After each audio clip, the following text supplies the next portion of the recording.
That creates a space for that person to be able to get the inspiration or the self-esteem to start taking on whatever challenges they have.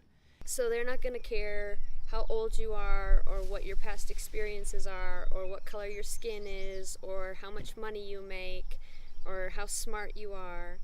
All of that's bridged by the horse. It takes your mind off of things, just this really large animal, and it's totally all on you. And there's something about that that's calming, and it kind of takes your mind off of everything else in the world. Because there's a lot of people who don't have that response or that feedback from parents or from friends, and to go in a place with a horse who's a 1,000-pound animal, and they respond to you and react to you, you are so in the moment, you're just captured, and in that moment you can find healing, dealing with stuff you're going through.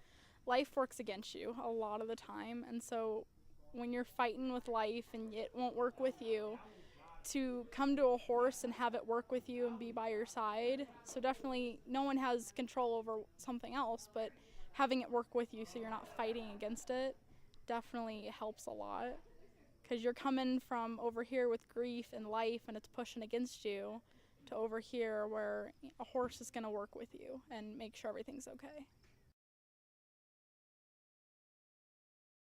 So the event today was a trail ride. We've asked people who know about Philippi, or maybe you're just learning about Philippi, to come out and take a trail ride on a day when we honor our lost loved ones.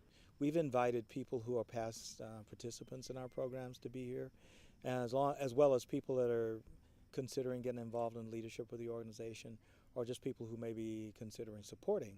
And we want them to be in the same place together, so that the public can meet some of the people that we may have helped behind the scenes. Being in a group of horses and just being around other people who know what I'm going through definitely tends to help. You're surrounded by people every day who, they're like, oh, I totally know what you're going through, and they don't. So it's really nice to eventually get together at least once a year or so to people who, when they say they understand, they truly mean it. And you can all relate and come together, and I think that's important.